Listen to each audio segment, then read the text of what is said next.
Can you see my slides in full screen? Yeah. Okay.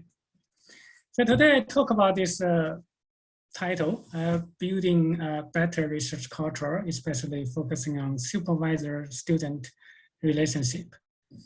My name is Shoudong Huang, and I'm from Robotics Institute. For those who don't know, we became Robotics Institute from Center for Autonomous System, and we call it RI, short name for Robotics Institute. For this talk, I need a warm-up exercise. And for the warm-up exercise, Mentimeter presentation to ask you some questions. The same code as before.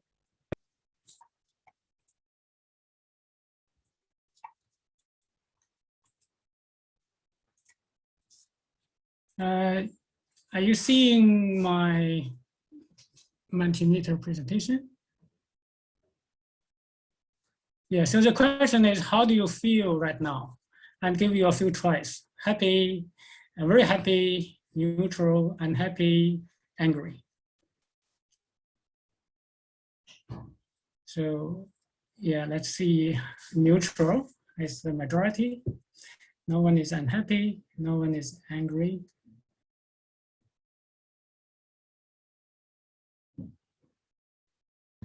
Shoudong, I think we can't see the results from the share screen. I can only see the slide at the moment. Okay, I will share. Can you see this result? Yes, we can see it now. Yeah. Yeah. So you can see majority neutral and some then happy. Yeah. Oh, some people are very angry. Right? Okay.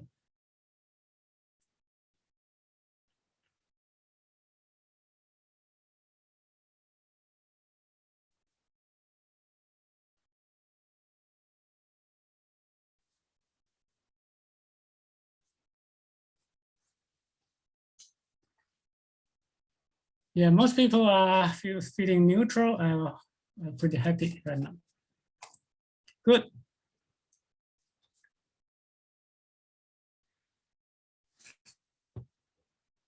I think I will go for another question then.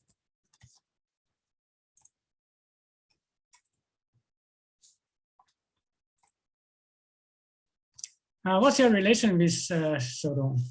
So again, I have multiple choice. We are very close friends. We are friends, but not so close. Our relationship is normal or average, just a normal staff, student relation, or like college, normal college, right? I dislike Shoudong to some extent. I hate him.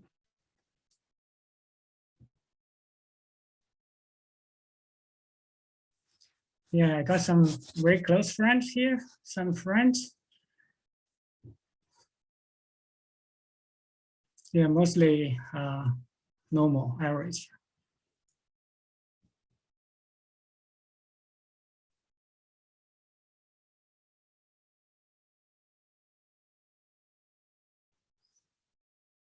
Yeah, good that nobody hates Shoudong. Yeah. It's good to know that nobody hates Shoudong. Yeah, but maybe they worry about I can see the result, who is hating me, right? But in fact, I can't. If you say hate me, it's all right. No one can check that. Yeah, so yes, I did the picture. I choose the pictures. I randomly choose some pictures. Okay. Yeah. So we have more than 40 answers. Good.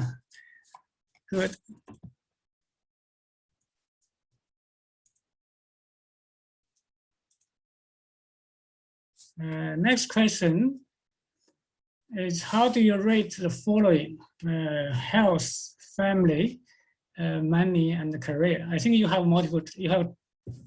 different choices. You can choose the first one is this, then you have selection for the second one, and third one, and fourth one.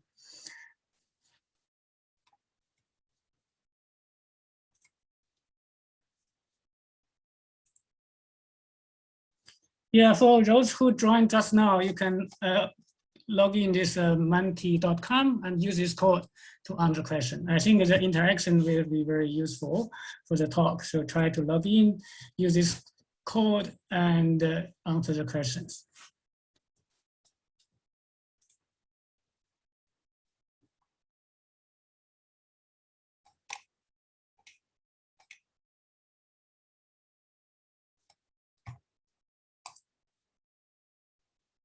Yeah, I randomly picked the pictures for that previous slide, so it doesn't mean much. The elephant doesn't mean much.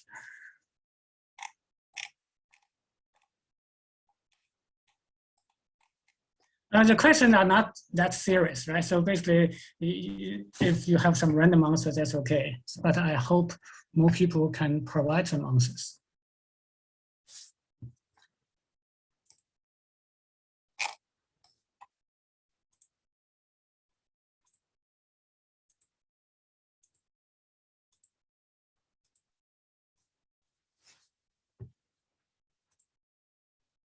Okay, let's see what the next question is.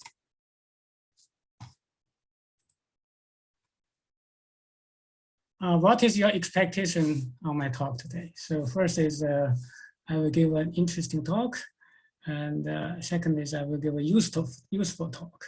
The third one is my talk will be more useful than the talk on SLAM. For example, I gave a talk on SLAM Tuesday, right?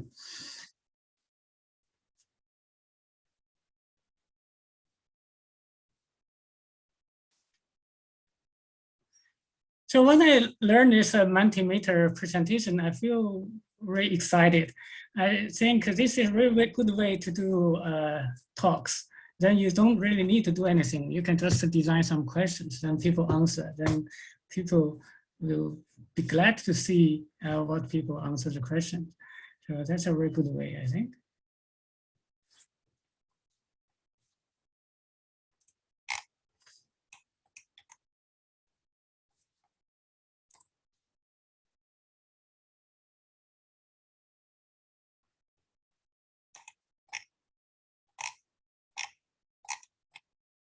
I think you all have a very high expectation.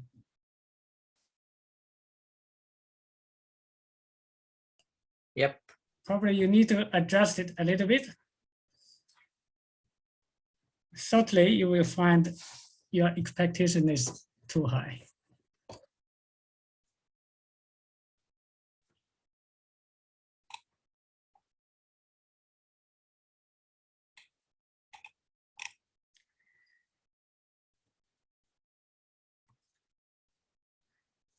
Okay, so that's the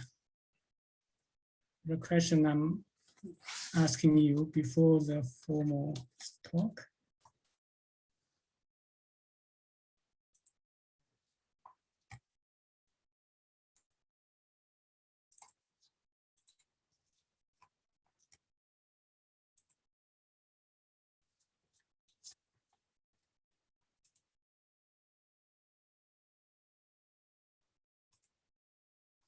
Are you seeing my slides again? Warm-up slides. Yep. Yep. Okay. All right. So before the talk, I would like you to open your camera if possible. If your bandwidth is not allowed, that's okay. Then switch it off. But I hope people can open camera. Also, I hope people can unmute yourself, as long as there's not much background noise. Hello. So feel free to say anything during my talk, right? Now, what is the objective of my talk today? The aim of this talk is to make everyone angry. So I can see many people are pretty happy. The objective is to make you angry. Yeah, and at the end of the talk, my objective is everyone will hate me. Are you announcing pay cuts, Shoudong? Something like that. Because I will blame everyone, criticize everyone in my talk. So rude. Yeah. So during my talk, I'd like to hear someone say, okay, I hate you, or I'm very angry, or something like that. That will really encourage me, because then I will feel I'm successful in my talk.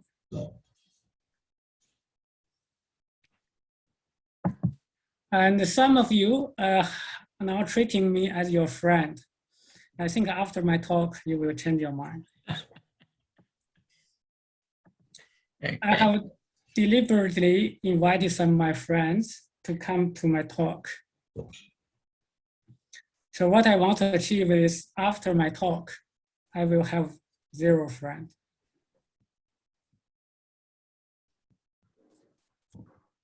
I'm very happy. This is an online talk. You can't come to the stage to beat me. And I have already prepared to work from home forever.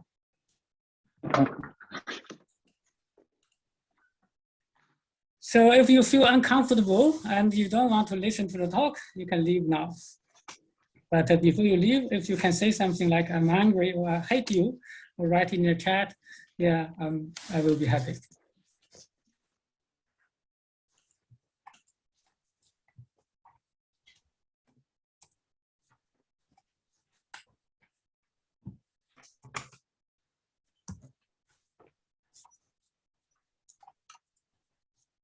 So I haven't seen anyone saying something in the chat yet. Yeah.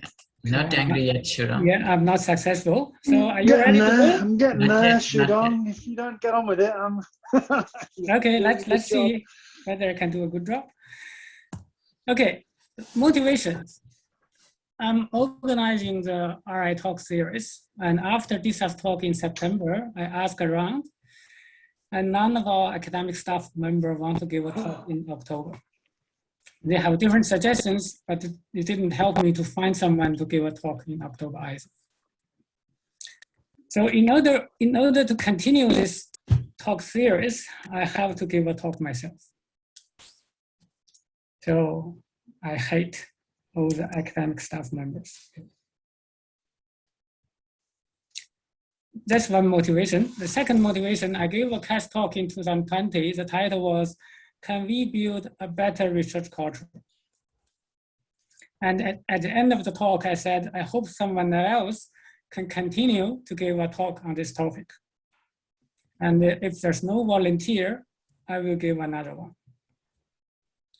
At that time, many people saying it's a good talk and it's useful to continue this kind of talk, but no one actually gave the talk. So in order to keep my words, I have to give another talk on this topic myself. So I hate all of you. I think the only reason I can stop hating you is if you give a RI talk or help someone else to give a RI talk.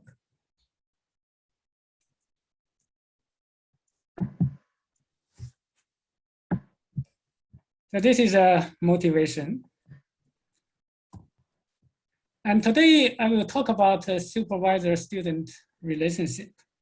And the first question to ask is, do you have a good supervisor-student relationship? I think most of us here are either students or supervisors. Do we have a good supervisor-student relationship?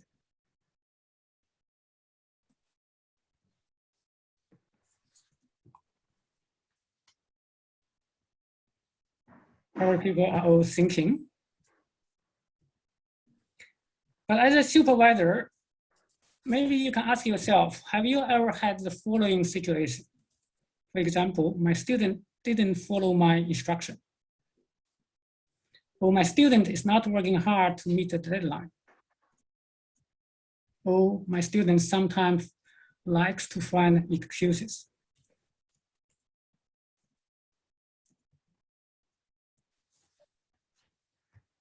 On the other side, for students, you can think about this. Have you ever had the following case?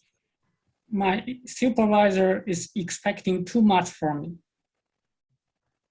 giving too much pressure, didn't reply my email in time, ask me to do something I don't want to do. My supervisor doesn't understand my difficulties.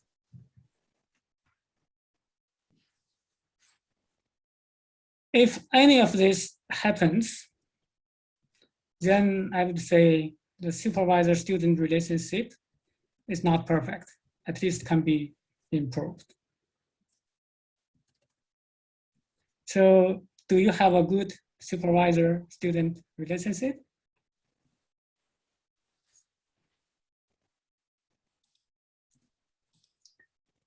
No one wants I to think say. if if none of the above happens, there's something wrong.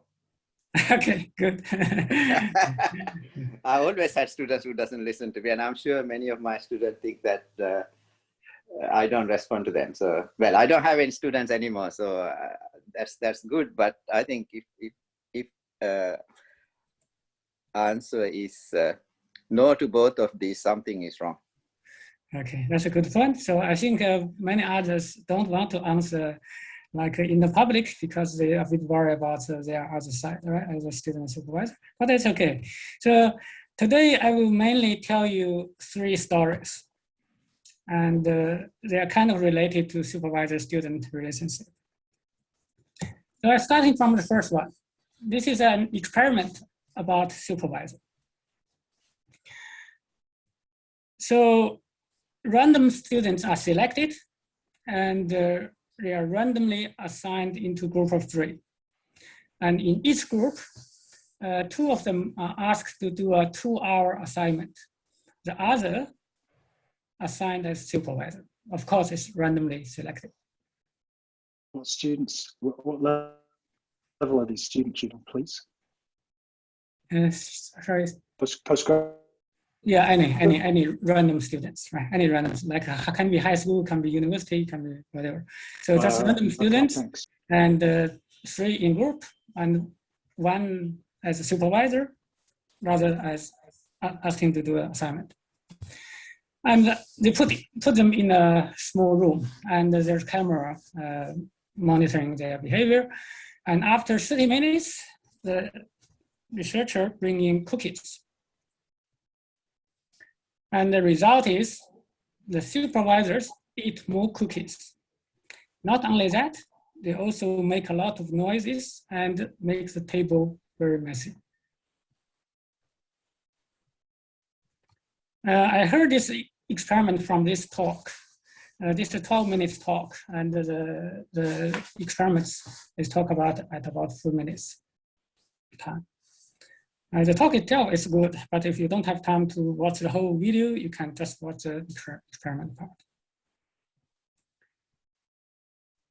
So what does that say? What's the lessons we learned?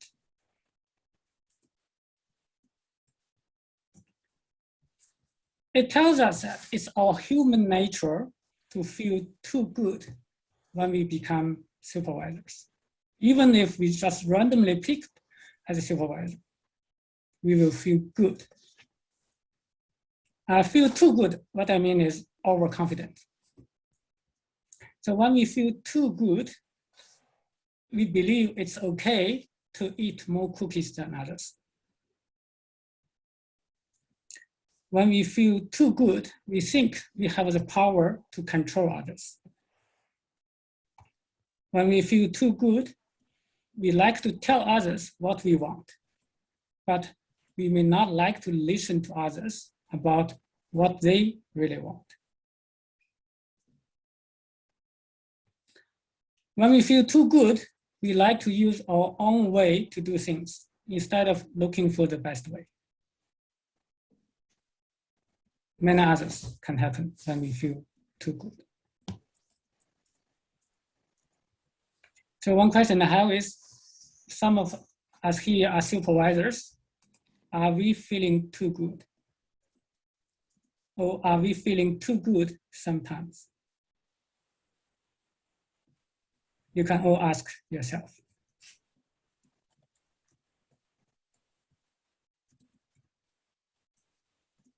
Do you think we should trust our own ability to answer truthfully? Probably not, probably not. Yeah, it's better to ask other people whether you're feeling too good, right? Also, in our current robotics institute, we have 10 core members and 3 affiliated members. And among the 3 affiliate members, one is Lisa, one is Ken, who has already retired. So we have 11 active members, really. And among them, 8 are directors. Director, acting director, research director, no director, right? You can find out on the leadership team on the webpage. I think this will make people ask the question, are they randomly selected as directors? 8 out of 11. I think the answer is no, because we randomly select 3 as non-directors and give the title to the other 8. Then the question is, shall the directors feel too good or not? Shall the directors feel a bit better than others or not?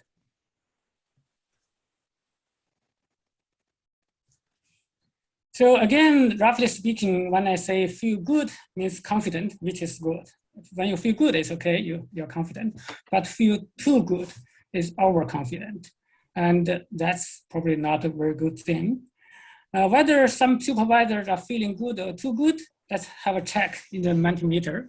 The same page, same code, you can log in and you can look at the next question.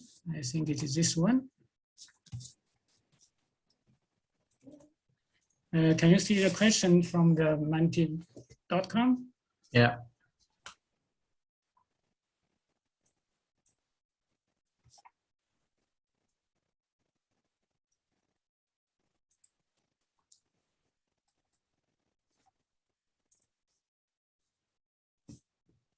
We don't see the results actually.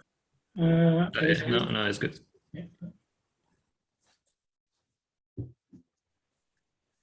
Yeah, everyone have a supervisor, even for academic staff or administrative staff, you have a supervisor, right? These are probably don't want to answer the question, but I think these are also has a supervisor, right? You can probably treat your wife as your supervisor now. So everyone have a supervisor. It doesn't need to be a real supervisor, but it can be your previous supervisor, right? So just tick one of the boxes. I just want to have a feeling how people rate their supervisors.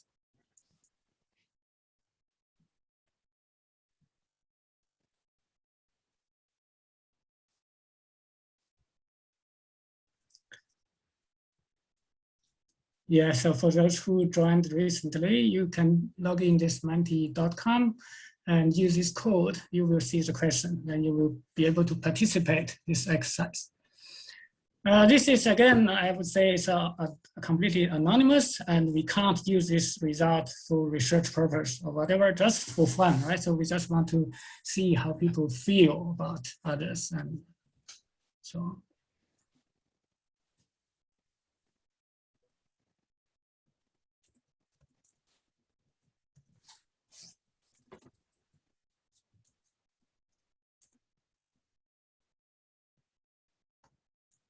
Okay, we got 40 answers. Majority is either occasionally feel good or sometimes feel good. Some of them is never feel good, which is good. And some supervisors very often feel too good.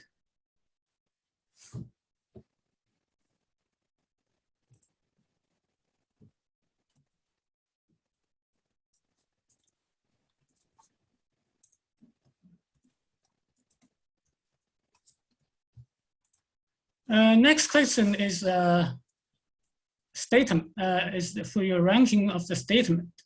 The first one is my supervisor-student relationship has some issues and I would like to improve. This can be your relation with one supervisor or one student. And the second one is when I have a relationship issue with someone, it's mainly because of my side. And the third one is mainly because of the other side. You can give the rank from 1 to 5. That's a strongly disagree or strongly agree.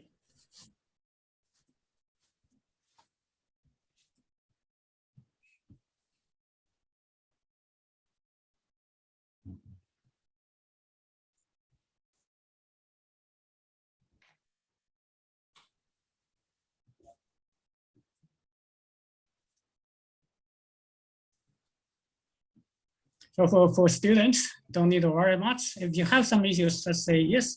If you don't have issues, just say no, I disagree, right?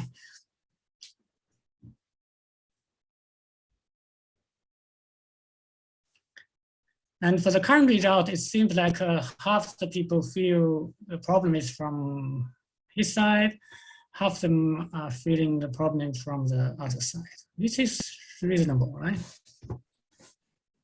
I think lots of people say that they are in the middle because, like, if you look at it, so like it seems like from the distribution from the distribution, it seems like lots of people think it's actually both sides, like in the middle, like neutral. Yeah, I think it's approaching the middle, which is 3, right? So 1, 2, 3, 4, 5. The middle is 3.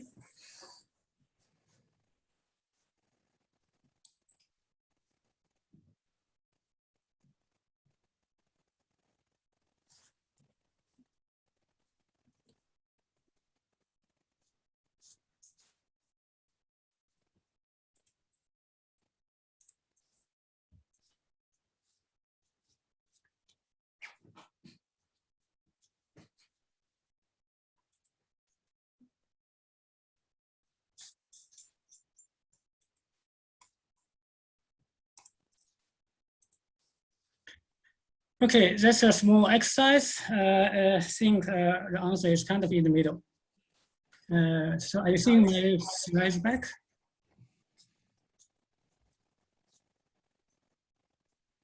So you're seeing my current presentation slide, not a Mentimeter now, right? Yes, yes. Okay. So one thing I would like to tell you today is, if you have a supervisor-student relationship issue with someone, then the problem is from you.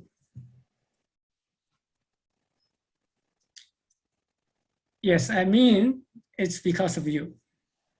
It doesn't matter whether you are a supervisor or a student, the problem is from you. Probably you say, okay, I don't believe you. That's not possible. The other side has a problem as well. Yes, but please check the following. If you are a supervisor, have you given student very clear and detailed instruction? Have you asked the student what he really thinks about your instructions? Have you understood what the student really wants? Have you provided enough help when the student had difficulties? Have you had regular meetings with the student and never suddenly cancel the meeting due to some other urgent things? If you can't answer yes to all the questions here, then you have some problem. Similarly, for the student, have you clearly understand the instructions from the supervisor every time? So if you don't like the instruction, have you told the supervisor directly? Do you promise too much to the supervisor sometimes? Are you giving the supervisor a timely update on the progress? Have you let the supervisor know when there are any difficulties?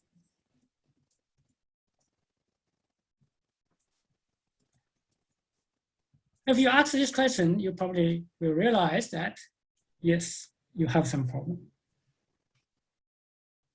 So if I ask you, is the problem from you or from the other side, you probably will say, yes, I have some problem myself. Let me tell you another story.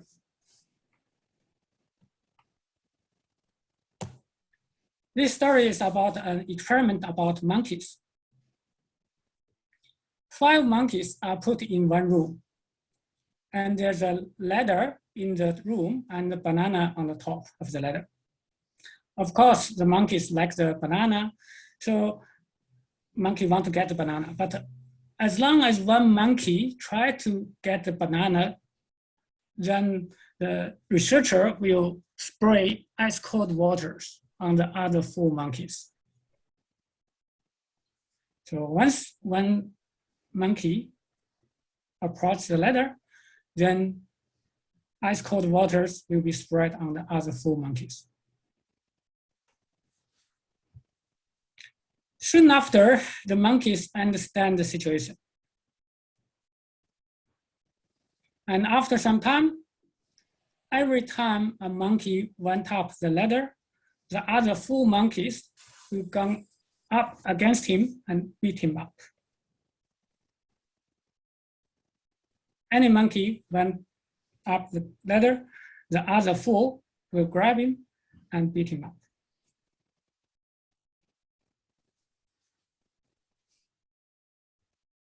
After some time, no monkey dare to go up the ladder, because they know if they're approaching the ladder, the others will beat him up.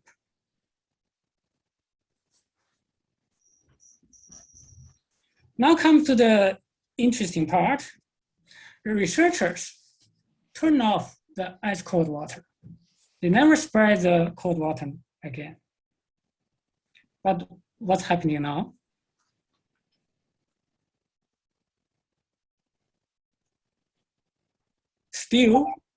Still, no monkey dare to go up the ladder, because when any monkey getting close to the ladder, the others will beat him up, although there's no cold water anymore. So the monkeys understand the situation and learn to deal with the situation themselves. Now they have further testing. The researcher replaced one monkey with a new monkey. So the 4 old monkeys know the situation. They don't go to the banana, go to the ladder, but the new monkey doesn't know, right? So the new monkey will try to go to the ladder and get the banana, but once the new monkey gets closer to the ladder, the other 4 will beat him up.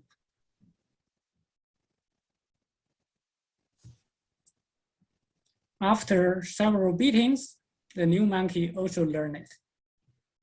The new monkey no longer climbs the ladder as well.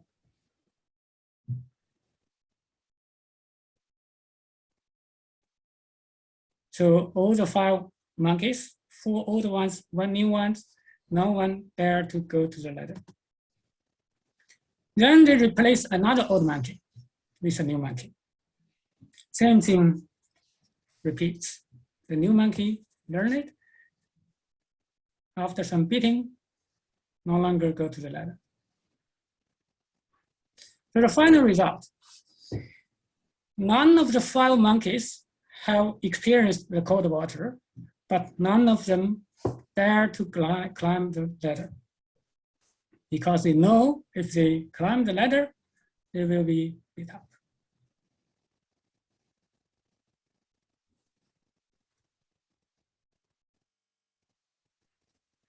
So what's the lessons learned? Just imagine the latest monkey is a student and the earlier monkey is a supervisor.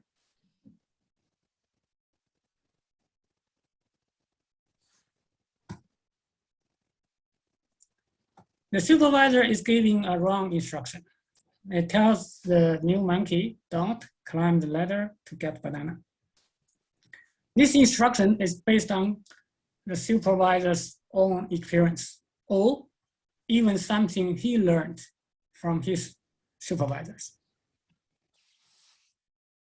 The supervisor, the experience is, of course, outdated, but supervisor doesn't know.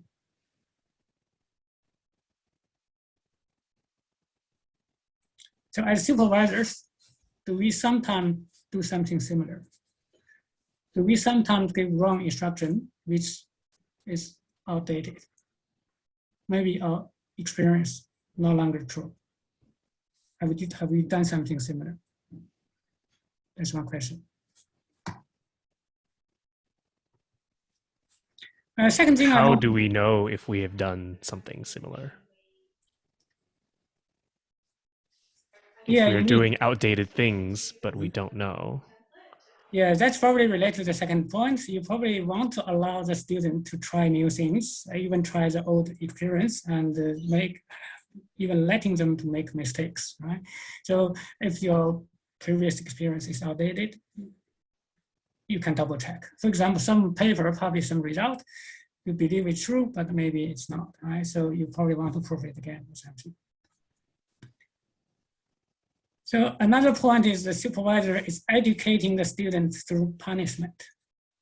So whenever a student climbs a ladder, they beat him up.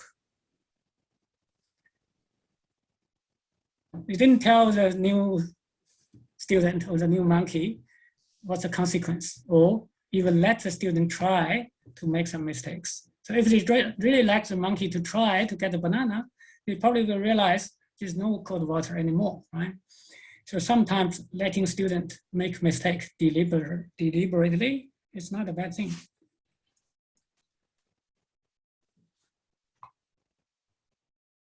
So educating people through punishment, is that a good way or not? So, Shoudong, can you explain? Can you give an example of punishment that supervisors use on students?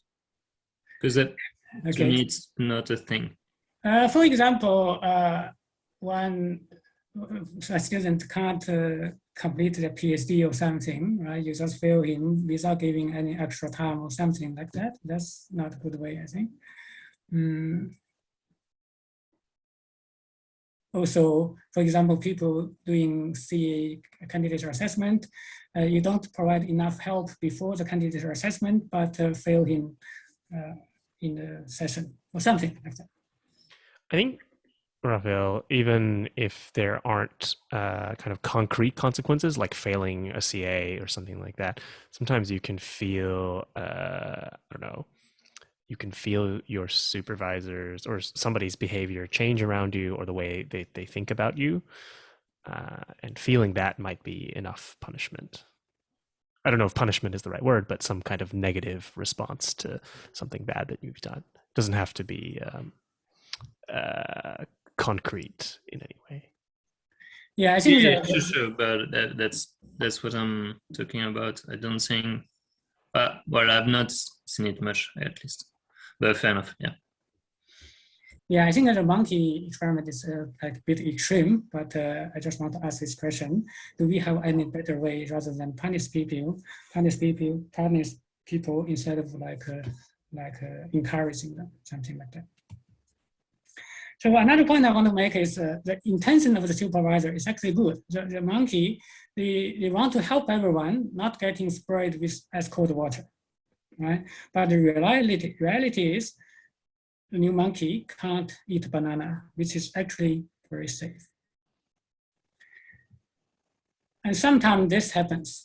The intention of the supervisor might be good, but the reality might be different. You might give student too much pressure or something. So in that situation, do we realize that?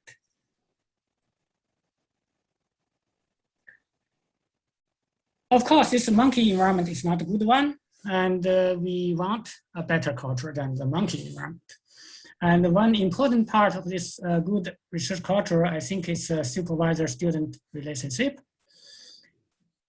What is a good supervisor-student relationship? In my opinion, the best relationship is when they have mutual trust. So the student trusts the supervisor, they listen to the supervisor's advice, The supervisor trusts the student, gives them important problem project to work on. Both of them can make mistakes, but they openly discuss any issues encountered. They help each other to grow. Supervisor helps student, student help the supervisor. If necessary, each of them can sacrifice himself to benefit the other. Student can sacrifice himself to benefit the supervisor. Supervisor can sacrifice himself to benefit the student. And they spend no time resolving any conflict or sometimes guessing what the others is thinking.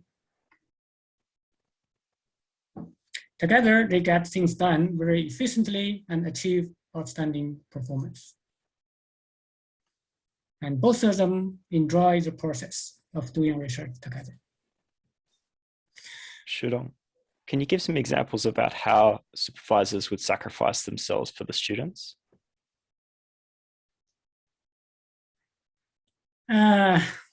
Maybe one example is, suppose, for example, I don't want to publish poor quality papers, right? But for a new student, probably for students to get enough confidence, I probably will ask him to write a low quality paper first. And then that's something I don't really want, but probably it's beneficial for the students. Something like that is probably one example, I think.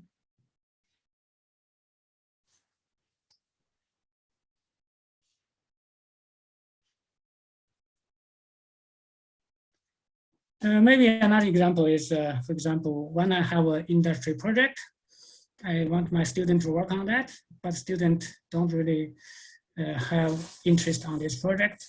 And can I sacrifice the quality of the industry project, but benefit the students, or something like that? Maybe that's a kind of extreme, but something related to that.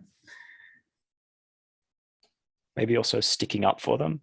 So at times when processes happen really slowly and you have to actually stick your neck out for them and ask for things to happen more quickly or back them up. Yeah, also even if maybe behind the scenes you may slightly disagree with their methods. Yeah, spending like more time with students as well. Like normally students you may spend 1 hour, this one spend 10 hours or something like that. Yeah, so I think everyone agrees this is good relationship, but how to get this relationship? So from the supervisor side, I think a student always want to know the answers of the following 3 questions. Do you care about me? Can you help me? And can I trust you? If the answer to all the 3 questions are yes, then the student will trust the supervisor, follow the instruction, work hard to meet the deadline, and never find excuses. So do you care about me? Can you help me? Can I trust you?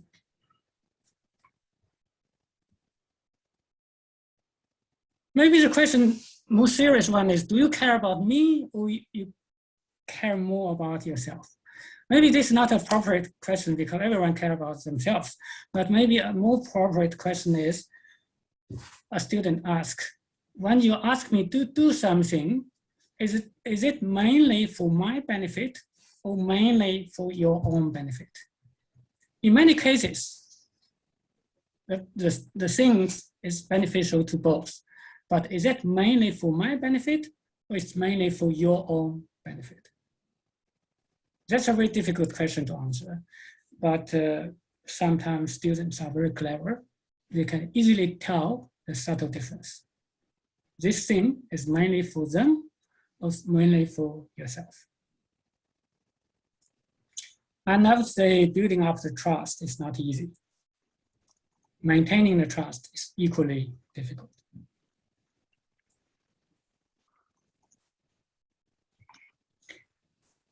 Now from the student side, so I'm feeling that a supervisor always wants to answer the following 3 questions about the students. The first one is he capable? Is he reliable? And then is he motivated to do this research?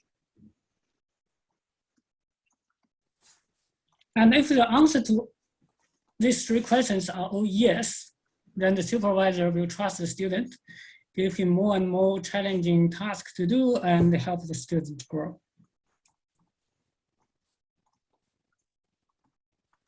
So one thing I want to say is, any task your supervisor giving you is a test.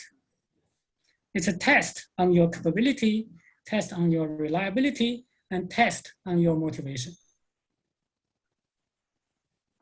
Maybe the supervisor didn't clearly say it's a test, but it's actually a test. There's always an expected finishing time and expected finishing quality associated with the task.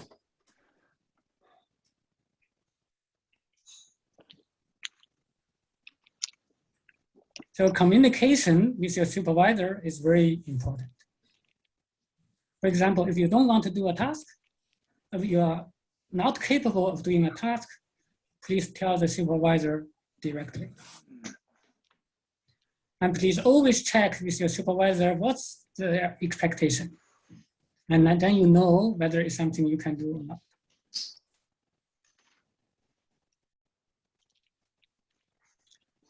I would say the supervisors are also very clever.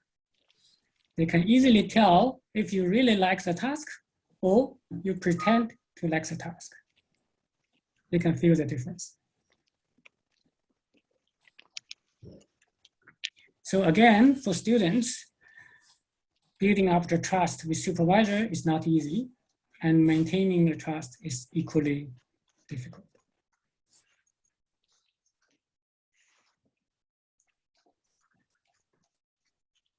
How about the extreme case? Say, if a student got a very bad supervisor. For example, the supervisor doesn't care about me, the supervisor can't help me, the supervisor, I can't trust my supervisor. What can the student do? And in this case, I would say we always have multiple choice in our lives. Anytime, anywhere, we always have multiple choices. And for this special case, I think you have at least 3 choices. One is quit PhD. Maybe doing PhD is not a good option for you. Change the supervisor. And third one, learn from the donkey. So what do I mean? This is a third story.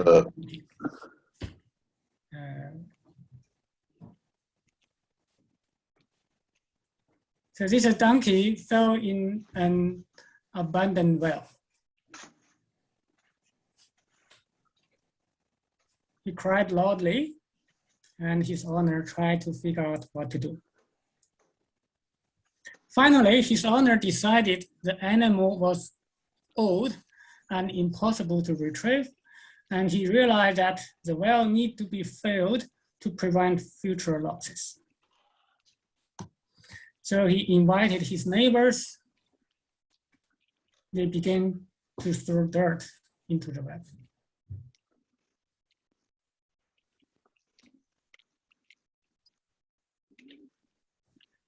Initially, the donkey realized that he was being buried alive, and he cried horribly.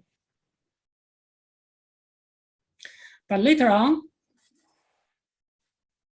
with each shovel of dirt hit on the back, the donkey shake it off and take a step up. Finally, the donkey comes up from the well.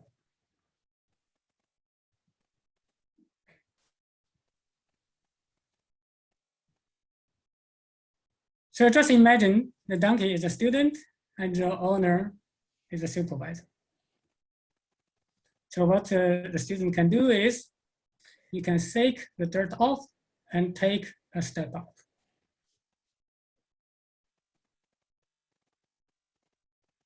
Also, besides shaking the dirt off, you probably want to ask yourself, is my supervisor trying to kill me? Or is trying to help me?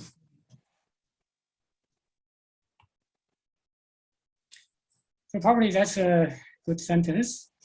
It's not what happens to you that determines how far you will go in life. It's how you handle what happens to you.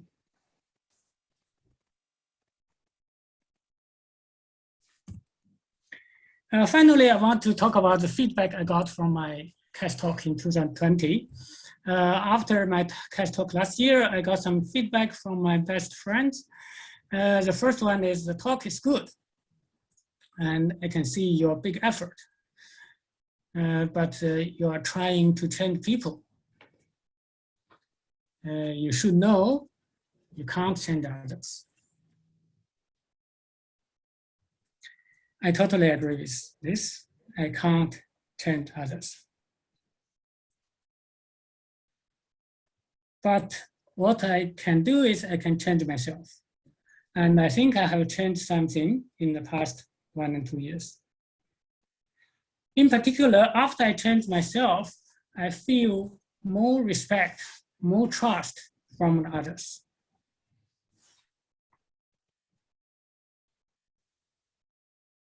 So we can all change ourselves a little, and we can always improve ourselves.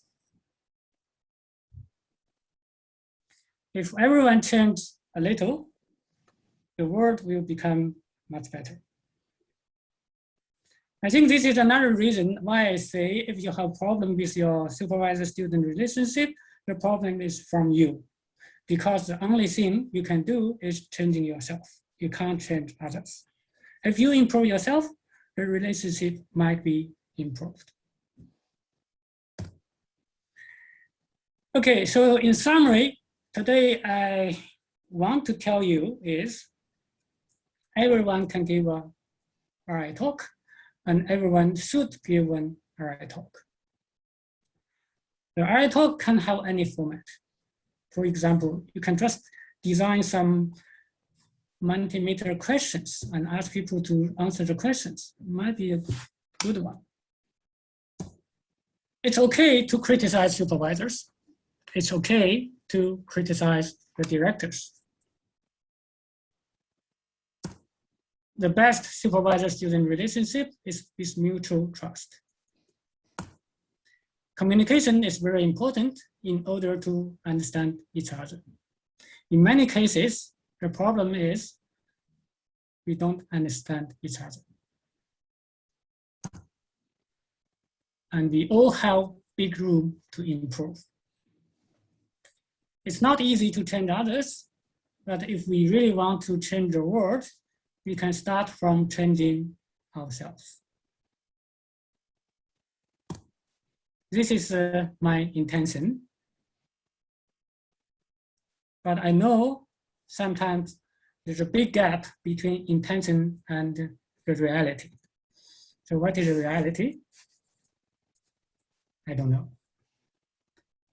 And I also don't know, am I feeling too good and giving this kind of talk?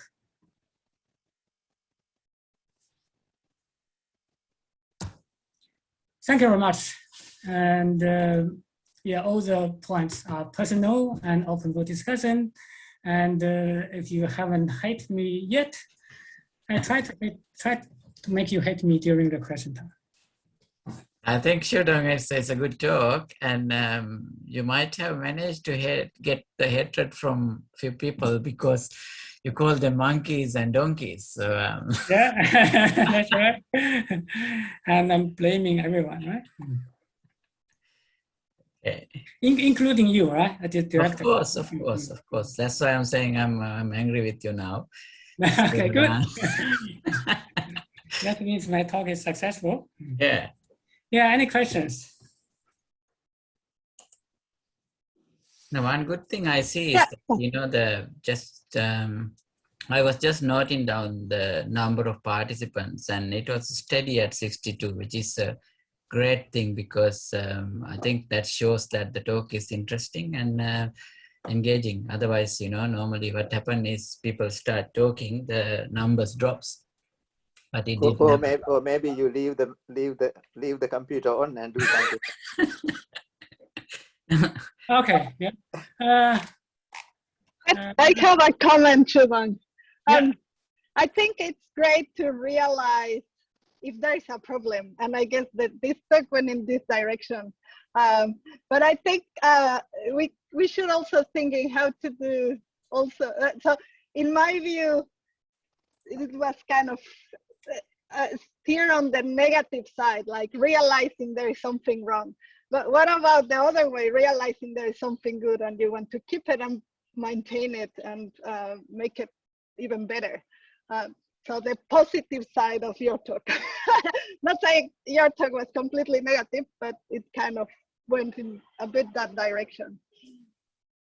Yeah, I totally agree. I think my talk is maybe on the other side, right? So trying to find out the problems and realize some things not perfect yet.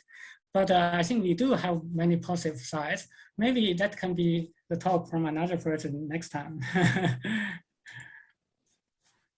Well, you need to be a philosopher for giving these talks. I prefer to talk about technical things. But yeah, like just, I guess, yeah, I will, if somebody else is willing to give an inspirational talk, I think kind of bringing up the good things is also a different way to also realize there are bad things, so how we can change to make it even better, things like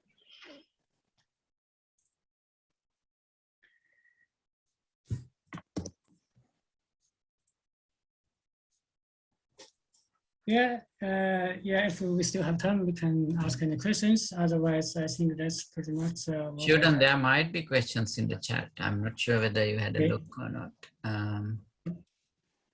Okay. No, there's nothing, isn't it? You can also ask questions in this Mentimeter thing, and then I will record this. Let's look at the chat, whether there's any questions.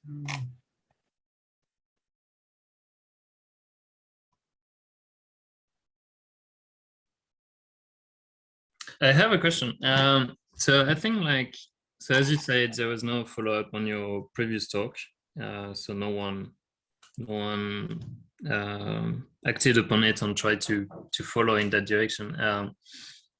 So do you think that it's a position of CAS on the Robotic Institute? I'm not saying it is or it isn't. I don't really have an opinion on it. But do you think it's our role to work on, to some extent, self-improvement and like this sort of philosophical question? Or do you think it's like more something that people should chase, you know, on the personal side? What do you think? I think both sides, right? So I think asking some questions like this probably can help to some extent. But I think it's also good for yourself. For example, if you think you can't expect other side much, but you can change a bit, that's something you can actually do, right? Rather than blaming others, you can say, okay, I can try this, I can try that. That's something I feel is useful myself. So that's also my suggestion to everyone. But whether you want to take it or not is a question mark. I don't know whether I have answered your question.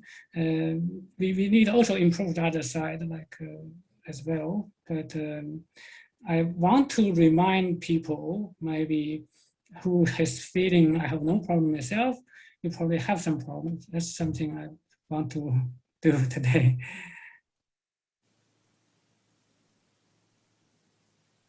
Okay, thanks. What is your perspective on power dynamics with the supervised student relation? Is it a reasonable assumption that supervisor's task is always correct? I think at the beginning, all the students should trust their supervisor. You should believe the supervisor's task is always correct. That's for sure. But after some time, maybe after a few months or something, when you start to build up yourself, your knowledge, then you can start to challenge your supervisor. Is this real problem to solve, or is this something correct or something like that. So at the beginning, when the student don't really have too much knowledge, I would say just follow the supervisor's instruction. And but after some time, if you realize your supervisor doesn't care about you, only care about himself, and you can't trust him, then you need to take some action.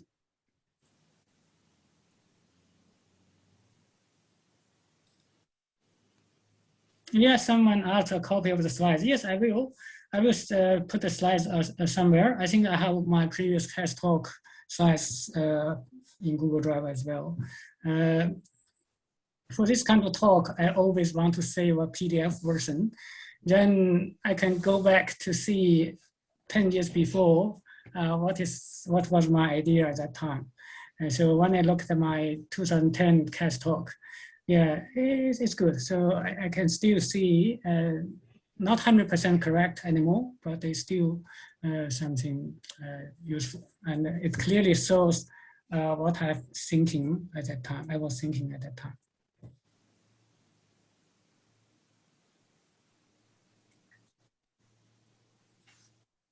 I think we nearly ran out of time. Any further questions? Otherwise, we can finish talk today.